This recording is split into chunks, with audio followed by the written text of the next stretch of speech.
दोस्तों एक बार फिर अब हाजिर है जम्मू कश्मीर की 10 बड़ी खबरों के साथ। मैं हूं आपका मेजबान विशाल। सांसद इंजीनियर रशीद ने संसद के अपने पहले ही दिन एक चिट्ठी राहुल गांधी समेत सभी बड़े राष्ट्रीय नेताओं के हाथों हाथ सौंपकर जम्मू कश्मीर के लिए एक शांति का रोडमैप पेश किया। इनामुन नबी के मुताबिक इंजीनियर रशीद ने दलगत आदेश से ऊपर उठकर संसद हॉल में हर नेता तक खुद जाकर ये पत्र पहुंचाया है और उसमें इंजीनियर रशीद चाहते हैं कि कश्मीर के मुद्दे पर जोरदार तरह से बातचीत हो। कश्मीर घाटी में कमर्शियल कैब ड्राइवरों के प्रतिनिधियों ने अगले हफ्ते से चक्का जाम करने का ऐलान किया है। उनका कहना है कि राइड हेलिंग एग्रीगेटर्स गलत तरीके से अपना रहे हैं और कई लोकल ऐप के तहत काम करने वाले ड्राइवरों का दावा है कि इन प्लेटफॉर्म ने किराए कम कर दिए हैं। सुनिए क्या है उनकी शिकायत। पिछले 5 सालों से हम सफ़र कर रहे हैं। हाई अथॉरिटी नीचे से 0 से A से Z तक हम गए हैं। हर किसी अथॉरिटी के पास गए हम, हाई अथॉरिटी के पास भी गए हम। सारी प्रॉब्लम्स हमने उनको A to Z बोली हैं और सब ने कहा है कि हम करेंगे सॉल्व, बट सॉल्व नहीं हुई अभी तक। और ये एग्रीगेटर्स का जो ये माफिया है 5 सालों से बढ़ता ही जा रहा है, जिसमें हम दबे हुए हैं, पिसे जा रहे हैं। और जो 5 साल पहले रेट थी, आज वो रेट्स नहीं है। आज उससे भी बदतर इन लोगों ने हमारे साथ किया है। अपना कमीशन ये 15% ये बराबर लेते हैं।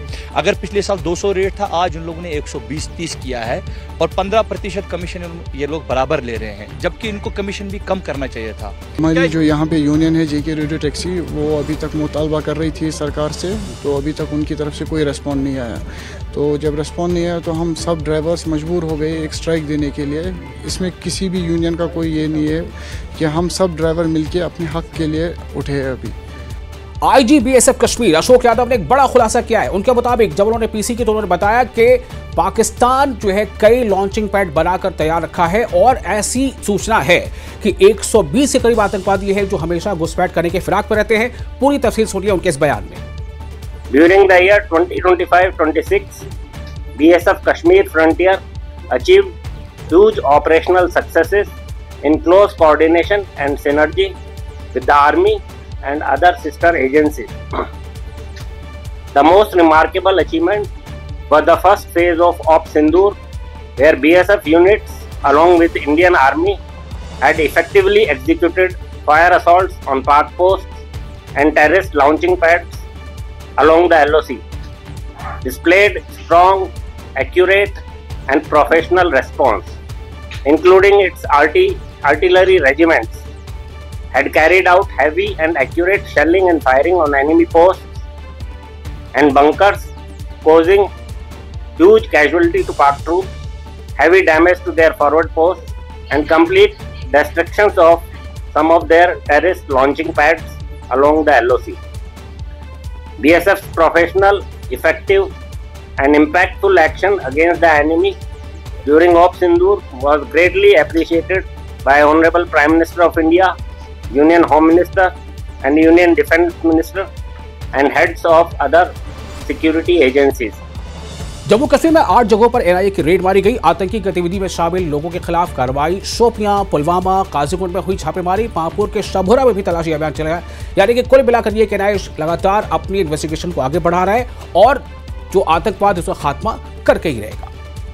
अनंतनाग पुलिस ने रेलवे प्रोटेक्शन फोर्स यानी आरपीएफ, सीआरपीएफ और रेलवे एडमिनिस्ट्रेशन के साथ मिलकर सदूरा रेलवे स्टेशन पर एक मॉक ड्रिल की। इस मॉक ड्रिल का मकसद इमरजेंसी हालात से निपटने के लिए सभी सिक्योरिटी एजेंसियों की तैयारी का पता लगाना था। सोमवार को पुंछ में नियंत्रण रेखा पर तैनात भारतीय सेना की 12 बिहार रेजिमेंट के 2 जवानों ने समय रहते राजा सुखदेव जिला अस्पताल में A नेगेटिव और AB नेगेटिव ब्लड देकर 2 महिलाओं की जान किस तरह से बताई, पूरी कहानी सुनिए।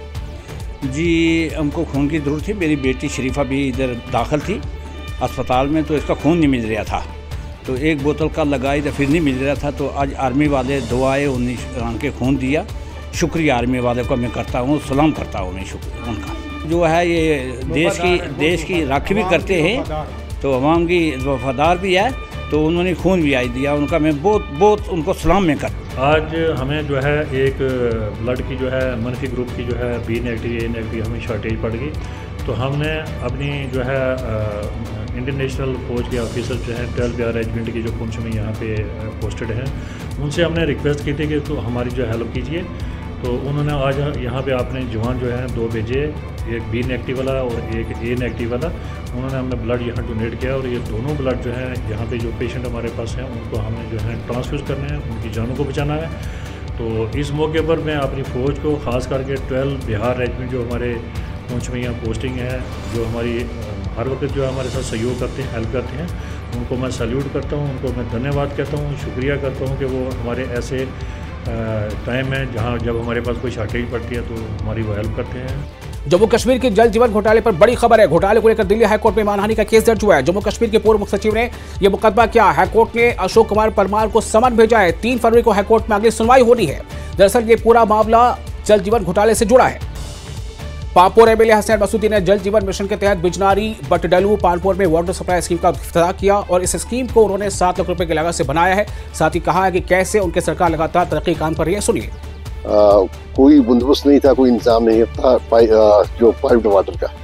तो ये 9 करोड़ की लागत से ये स्कीम बन गई और ये यूटी में जम्मू कश्मीर में तकरीबन सबसे पहली है जो मल्टी स्टेज ये वाटर सप्लाई स्कीम है कि कई मरलों पर इसमें लिफ्ट होता है पानी।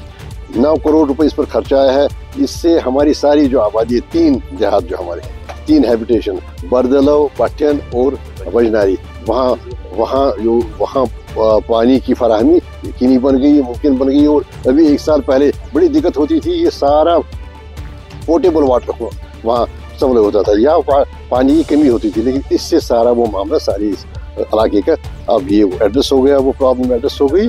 तो इंशाल्लाह इसके अलावा भी हमारे इसी इलाके में और प्रोजेक्ट्स, एक 16 करोड़ की हमारी स्कीम है क्रू के लिए अमृत 2 के तहत। आप जानते हैं कि अभी चंद दिन पहले हमने वहाँ पर अभी देखा काम की रफ्तार का हमने जायजा लिया पांपोर में। इंडियन आर्मी ने मेडर के ओपी हिल स्टेडियम में स्कूली बच्चों के लिए एथलेटिक टूर्नामेंट ऑर्गेनाइज किया। इस टूर्नामेंट में इलाके के अलग अलग स्कूलों के युवा एथलीटों ने अपना टैलेंट दिखाया। इंडियन आर्मी के थ्रू यहाँ पे लास्ट ईयर भी एक मेंढर फेस्ट ऑर्गेनाइज़ कराया गया था, जिसमें अलग अलग स्पोर्ट्स के इवेंट्स वगैरह ऑर्गेनाइज हुए थे, जैसे kho kho, kabaddi, track and field के लिए रेस, 400 मीटर रिले रेस वगैरह, ये सब ऑर्गेनाइज़ कराया था इंडियन आर्मी ने। तो वो इस साल भी ऑर्गेनाइज़ कराया। तो इससे हर एक बच्चे को एक प्लेटफॉर्म मिलता है अपने आप को रिप्रेजेंट करने का।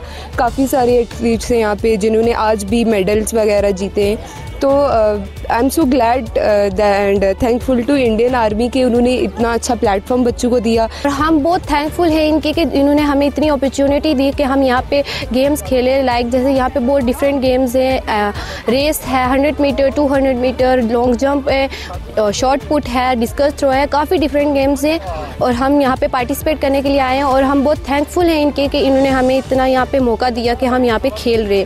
Thank you so much. Athletics का टूर्नामेंट करवाया जा रहा है जिसमें 100 मीटर रेस है, 200 है, 400 है, लॉन्ग जंप है, रिले रेस है, जिसमें हमारे मतलब टीचरों ने हमें बहुत प्रैक्टिस कराई और हमें गवर्नमेंट ने इतनी अपॉर्चुनिटी दी और हम उनका शुक्रगुजार है। और आर्मी वालों का, आर्मी ऑफिसरों का, जिन्होंने हमें इतनी अपॉर्चुनिटी इधर आने की दी और हमें बाहर निकलने का कुछ दिया, मतलब हम उनका शुक्रगुजार करते हैं। हम इंडियन आर्मी के बहुत ही थैंकफुल है जिन्हें प्रोग्राम ऑर्गेनाइज करवाए और हमें यहाँ आने का मौका मिला। बच्चों ने अपना टैलेंट शो किया।